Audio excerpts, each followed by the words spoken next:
All right, hey, welcome everybody. It is Kevin Skeens, aka Coach Skeens, and today is the first TriLove podcast presented by TriLove, but it's actually the Children's Foundation podcast. And those of you that know what's going on know that I personally have done a lot of work with the Children's Home in Mexico for about the last 20 years. And my special guest that's going to help me host this podcast. Today we're going to get information from Nancy Nystrom. So Nancy, tell us a little bit about who you are. Hi, Kevin. Good morning. I am Nancy Nystrom, of course, you just heard that, and I'm the founder of Casa Hogar Los Angelitos and the Children's Foundation. Okay, perfect. So what TriLove is a group of individuals, and what we try to do is we try to empower people through love, which means giving people skills and tools they can use to take charge of their own lives. And my background is doing that in the volleyball world with athletes. I've done some of that with business professionals, but Nancy, you've done it for over 20 years with kids that come from backgrounds of abuse, abandonment, neglect, sexual trafficking. You know, kids come through Casa Hogar. But tell us, how did you kind of get your start? And I kind of want you to tell us the supernatural story that happened to you that kind of got you on this track of a children's home in Mexico. Yes, because honestly, I never had any thought that I would ever do this kind of thing. However, in 1994, I lost my son. Some of you who know me know this story in detail, but through that terrible, painful situation, a series of things happened to me. Some people would say it was just grief working, but these things were very real to me. And at one point, my grief was so great that I'm ashamed to say this, but I wanted to commit suicide. I just didn't think I could handle it any longer. And Nancy, what were you doing professionally at this time in your life when you lost your son? I had an art gallery, and I had done many things in my life. I've sold real estate, I've had a music conservatory, Mm-hmm. I've done a lot of different things. And but at this time, I had an art gallery, and my husband was going back and forth. We were living in Vail, and he was had a company Mm-hmm. in Boulder, Denver area, and he was traveling there every Monday morning and would be there for 4 or 5 days and then come back for the weekend. And I was, it was during that time that I just became so despondent that I could hardly, so I just didn't think I was going to survive. But I guess, one thing that happened one night, I was going to just leave, and I didn't know what I was going to do. And it was 4 degrees. It was in the winter in Vail, very, very cold. And I thought, I'm just going to drive and go off a cliff or do something.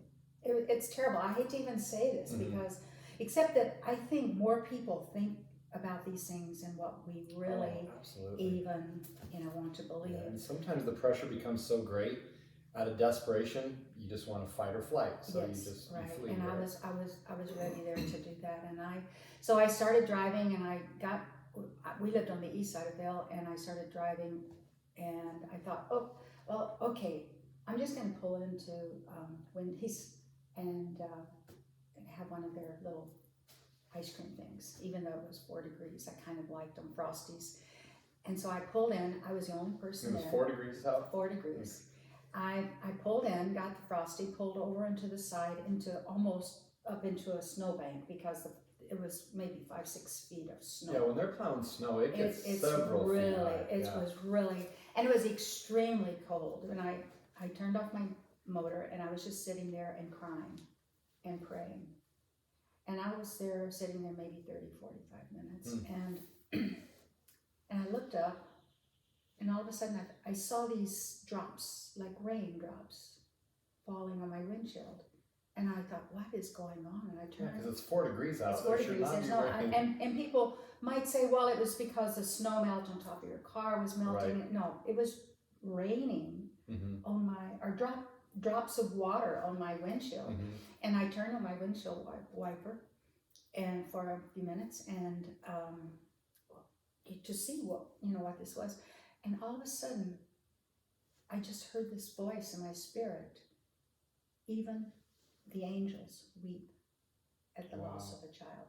Now, how previous to this event, when did you lose Freddie? Was it a month? September 27, 1994, and this was in November. Okay. In October, I had had some other experiences. We had gone, my husband's trying to get me out of my depression, and we had gone to Colorado National Park, and there again, I was reading my Bible and I was praying and I was just trying to get some help. God, please help me to get past this, help me. And so we went for a walk, first day. We were there for 3 days. We went for a walk and stood overlooking the canyon area there. It's not the big canyon, but it's the canyon that goes into the Grand Canyon. And it was a very beautiful sight. And I was just standing there looking. And all of a sudden, I felt or heard this, like a wind or sound or something that said, "Feed my children." Feed my children. Feed my children. And I looked at Dave and I said, "Dave, did you hear anything?" And he said, "No." So you audibly heard. I audibly heard this. Now, I don't understand those things. I can't explain things of the spirit. And people would say, well, you were hallucinating, you were doing whatever, and maybe, but I audibly heard those words. And I looked at him to see, and he said no, and he looked at me. Of course, I thought it was crazy, and I thought, okay, well, I just heard, and I shared that with him. I just heard these words, and nothing else was said. So we go back to the motorhome, and then the next day, I was taking our little dog for a walk, and I was taking pictures of some of the things along the way because I really like the pine trees, the gnarly pine trees that we have there in western slope of Colorado.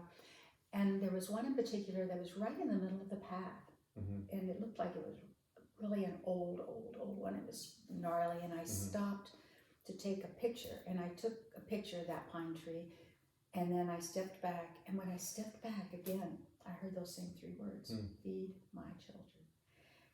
It was so, even today, talking about it, that was 1995. Well, at that time, when you heard "feed my children," did you know what children needed to be fed? Had no Did you idea. have any idea? I had no idea. So that made it even more bizarre. That made it more bizarre, and what is going on? And so the next day, we were going to be leaving that evening to go back, but I was laying in our bed and I was reading my Bible some, and I put my Bible down, just meditating a little bit or thinking, clearing my brain.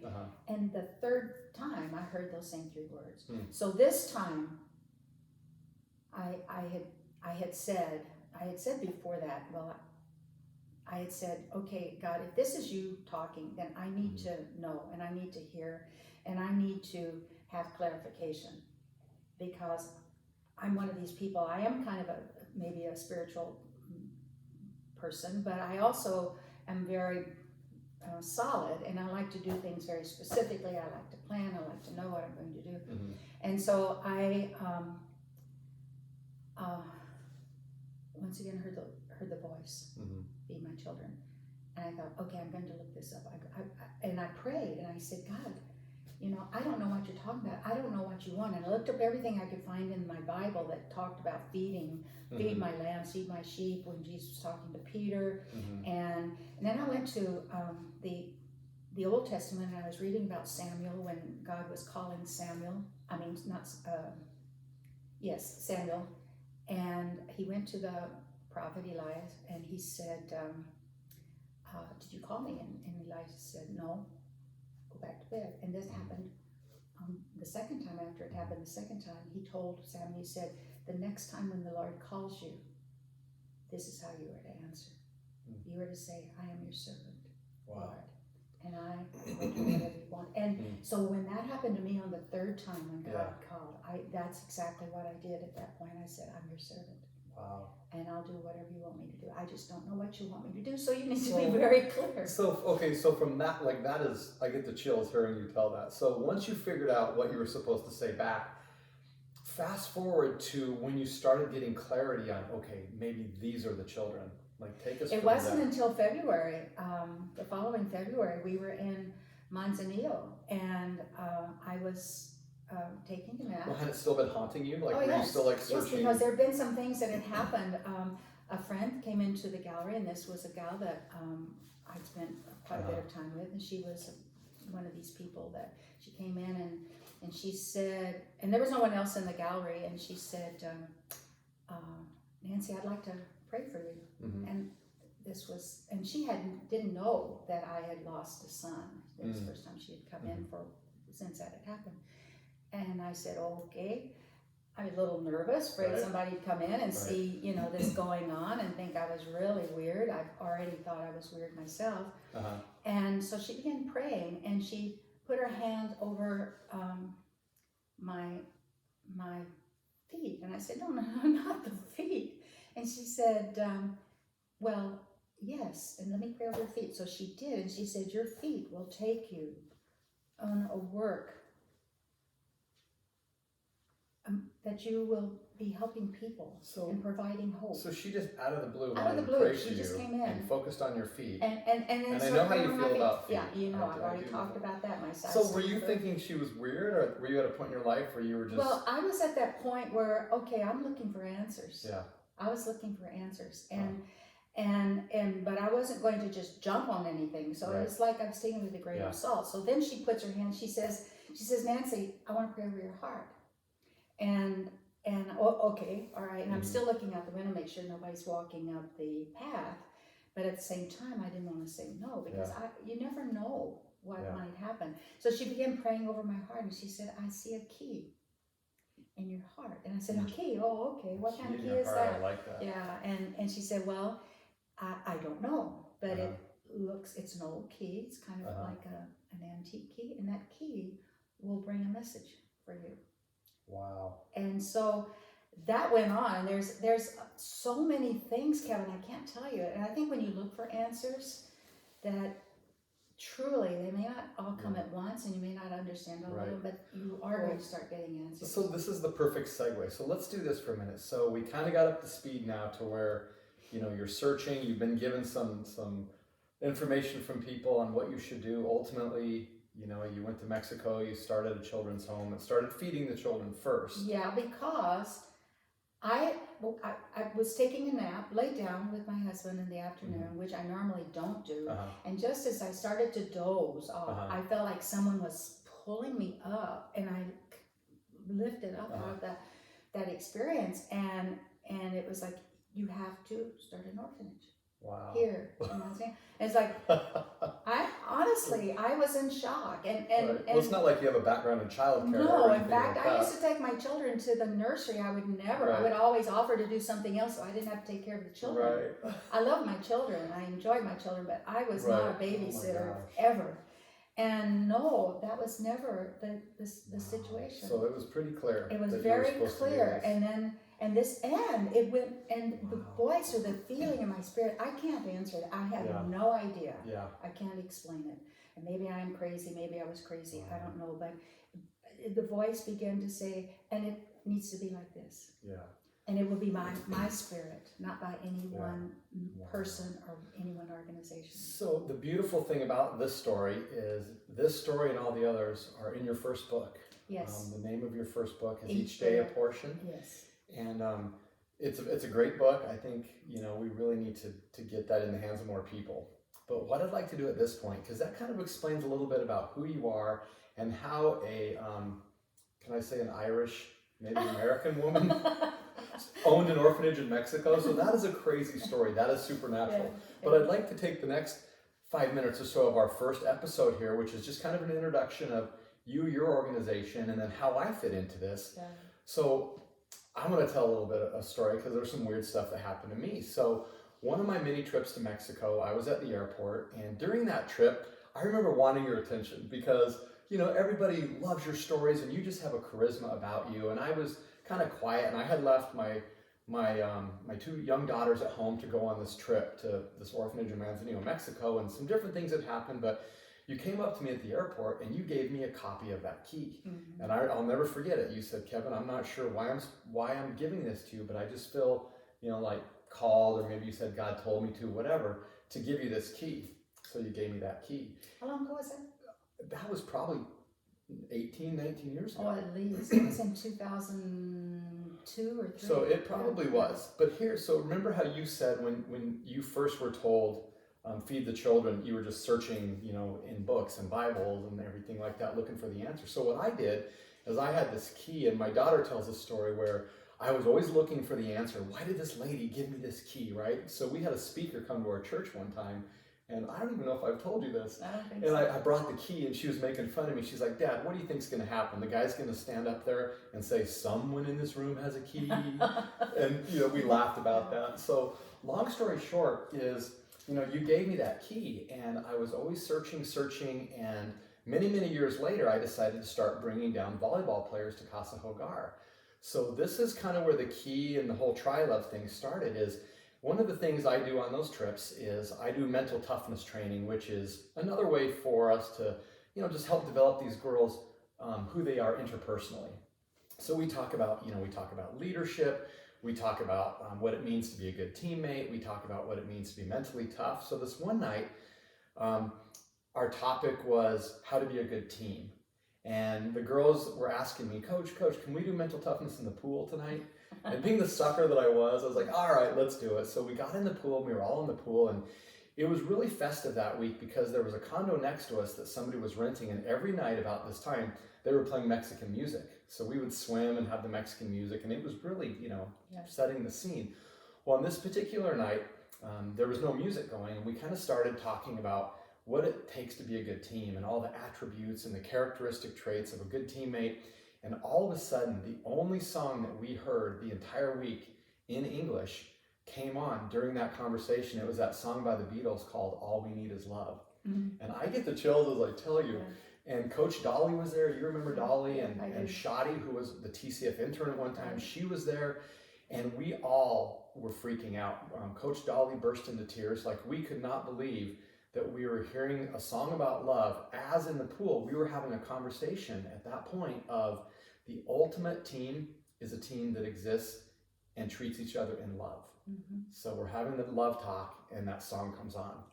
So for me, is that when you came up with the idea of TriLove? Right. And from that point on, TriLove was born in that pool. Yes, right. And another neat thing too. So 2 years later, we decided we were going to do the first annual TriLove volleyball tournament, if you remember that. Mm-hmm. So we were planning this TriLove tournament, and we had TriLove signs made, and TriLove was the link to Casa Hogar.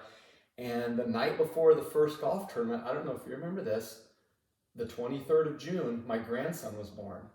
So the morning of the TriLove tournament, I lost Chris, my right-hand man, to the hospital because he had to go take care of my daughter who was having my grandson, Caden. Right. So I always thought there was pretty neat meaning too that, Caden was born on the first annual TriLove tournament. Right.